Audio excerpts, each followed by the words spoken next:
What's your opinion, and what do you think the Fed's actually going to do? Yeah, so good morning. Good to see you. Look, I've been doing this for a long time, and I don't really recall a time, at least any time recently, where there's been such a dispersion of views, particularly, a day before the FOMC meeting. So our view is that the Fed will raise rates tomorrow, 25 basis points. I mean, it's going to be a close one. And what I would say is, this is this classic idiom, right, of what the Fed will do versus what they should do. I think the Fed will raise rates 25 basis points tomorrow. I do not believe that they should raise rates 25 basis points tomorrow.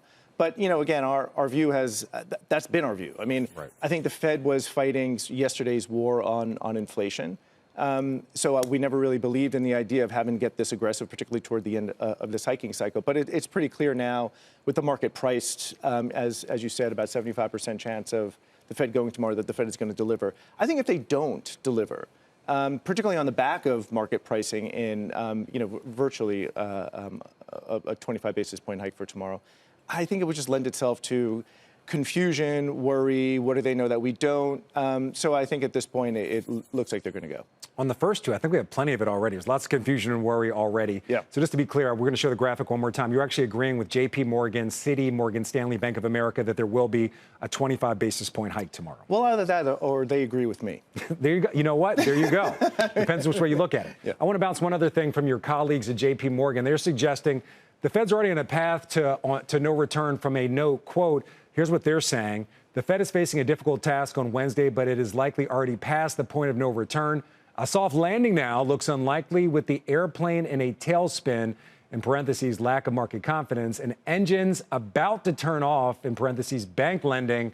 So a lot there, a lot of metaphor there, a lot of metaphor, but I think you get the point. I think the audience gets the point as well. What's your take on that? Yeah, look, I think that, one of the things that we find really compelling about what's happening now is if you look at lending standards were rising. They were already on the rise. In fact, if you look at sort of like a four-quarter delta, right, a four-quarter change, it was like one of the biggest changes, four-quarter changes that we've seen since the GFC.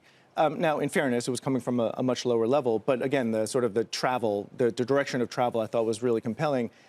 That was before the bank sort of crisis really came into play. So what do you think is going to happen to lending standards going forward? I mean, it's just going to get even more tight. Yes. That's been a really prime source of momentum from a consumption perspective. So we think by the second half of the year, the consumer is going to look in pretty rough shape, which is sort of, again, I don't know if it's an irony or not, but if you look at where we are right now from a consumption perspective, Q1 growth is going to actually look pretty good.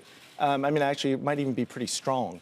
But I think that's going to turn pretty abruptly on the back of a lot of this. All right, so the Fed says it's going to be data dependent. So a lot of people, including you, believe we're going to see that 25 basis point hike tomorrow. Yep. But there's going to be a lot of ears on that commentary, as there always is, about what they're going to do going forward.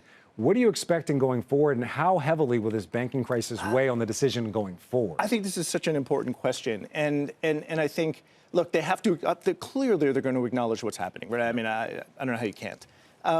But I think the Fed wants maximum flexibility. I mean, at least if I was there, I would want to try to build a case for maximum flexibility. In other words, hey, look, if things really deteriorate from here, then clearly the hiking cycle's over. But if we get out of this, and it's sort of we're looking okay, and inflation is still remaining elevated, then we wanted the ability to continue to sort of hike. I mean, I think they should be aiming for maximum flexibility, which is over something clarity. I mean, wouldn't the markets appreciate some clarity? I think it's but again, to our original discussion point, where's the clarity? I mean, you have half the community, half the forecasting community saying they're going to go tomorrow, and half saying they're not. So I think we're just in one of those sort of fuzzy places, which is why I think maximum flexibility is exactly what the Fed should be aiming for. Do you think the market would respond well to them saying that's it? I think that the market might worry about that. If that is it, then why is that it? Is it because all of a sudden, hey, things really are deteriorating much more than we even think? That's why I think I think if we're being honest, I think that the Fed has had a hard time with narratives, particularly over the last year or so. I think it's going to be a really tricky one for the Fed to pull off tomorrow.